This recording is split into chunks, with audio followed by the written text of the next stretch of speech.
All right, let's jump right into a book that Warren Buffett himself called, and I quote, by far the best book on investing ever written. We're talking about Benjamin Graham's masterpiece, The Intelligent Investor. Now, this isn't about giving you a bunch of hot stock tips. No way. This is about building a mental framework, a way to survive and even thrive when the market is acting, well, completely nuts. So, just how mad can the market get? Well, to get a handle on that, let's talk about one of the smartest people who ever lived, Sir Isaac Newton. Yeah, that Isaac Newton.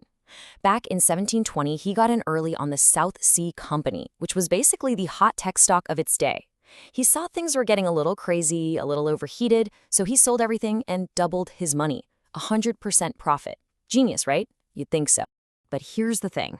Just a few months later, he saw all his friends who stayed in getting ridiculously rich, and he couldn't take it. He jumped back in, buying at a much higher price, right at the top, and then the bubble popped. He lost 20,000 pounds. That's over $3 million in today's money. In fact, he was so devastated that for the rest of his life, nobody was allowed to even say the word South Sea around him. Ouch. And that story right there is the perfect setup for the huge problem Benjamin Graham is trying to solve. I mean, think about it. If Isaac Newton, a certified genius, can get completely wiped out by market hype, what chance do the rest of us have? And Graham's answer is that your biggest enemy, your single greatest threat as an investor, it isn't the market. It's you. It's your own emotions. So, to fight back against those emotions, Graham says you have to make a choice, a really fundamental one, right from the get-go. Are you going to be an investor? Or are you going to be a speculator? You have to decide, because if you don't know what game you're playing, I promise you the market will play you, and you're not going to like the results. And the difference between the two is actually pretty simple. The investor thinks, I'm buying a piece of a real business. They look at the company, how it runs, what it's worth, and they're looking for a solid, adequate return. The speculator, though, they're basically just betting on the ticker symbol. They're watching the price go up and down, trying to guess which way the crowd is going to move next. It's not about business. It's about predicting popularity. And this leads to one of Graham's most important warnings. See, speculation is exciting. It runs on hype and enthusiasm, but Graham says that very same excitement, the thing that makes it so tempting, is almost always what leads to disaster. Getting swept up in the story, the mania, that, he says, is a direct ticket to losing your mind. Okay, so how are we supposed to protect ourselves from this emotional roller coaster? Well, this is where Graham gives us this brilliant little story, a mental model that totally changes how you should think about the stock market. He wants you to meet a character.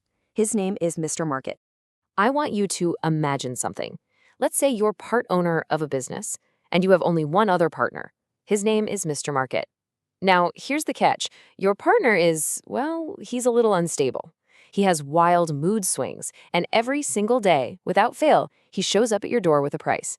He'll either offer to buy your share of the business or sell you his.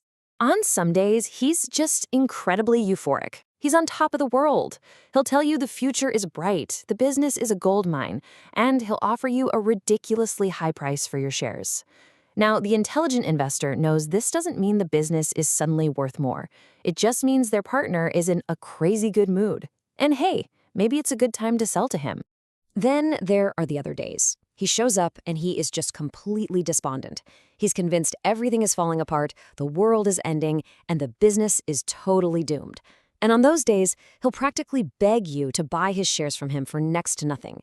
And again, you know the business hasn't changed overnight. It's just Mr. Market having a bad day, which could be a fantastic opportunity for you to buy. And this is the whole key to the entire idea. Mr. Market is your partner, but he's not your guide. You're under no obligation to act on his daily quotes. You can just ignore him. Or, better yet, you can take advantage of him. You let his moods serve you. When he's panicked, you buy. When he's euphoric, you might sell. You turn his madness into your opportunity.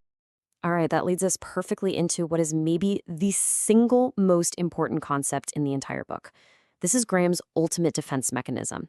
It's the one thing designed to protect you from everything: bad luck, bad judgment, a crazy Mr. Market, and even your own worst impulses. He calls it the margin of safety. So what is it? It's actually a beautifully simple idea. It's the principle of buying something for significantly less than what you think its real underlying value is. Think of it like this. You never pay full price. You always wait for a deep, deep discount. And that gap, that difference between the low price you pay and the high value you get, That's your buffer. That's your cushion. It's your shock absorber for when things go wrong. Because let's be honest, things will go wrong. You'll make mistakes. The future will be unpredictable. That margin of safety is what ensures that a simple error doesn't turn into an absolute disaster for your portfolio. Here's a classic real-world example to make this crystal clear. Back in 1973, during a nasty bear market, the entire Washington Post company had a market price of just $80 million. But Warren Buffett, who was Graham's student, looked at the business and conservatively valued its assets, the paper, the TV stations, everything, at around $400 million.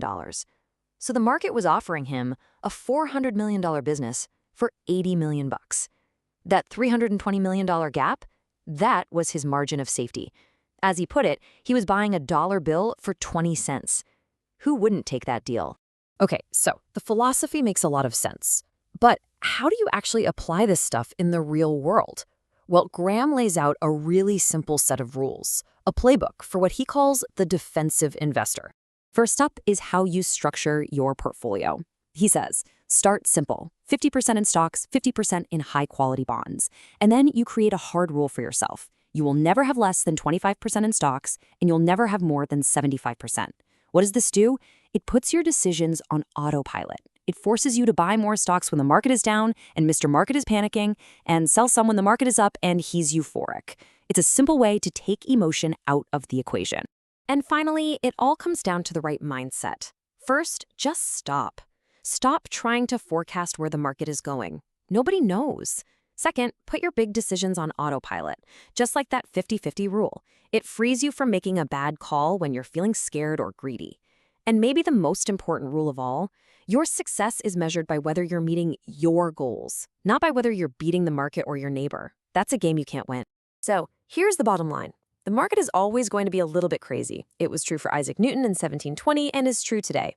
It's going to be filled with euphoria and panic. That's a given.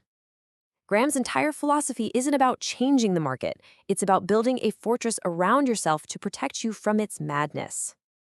So the market will be mad. The only question left is, will you be intelligent?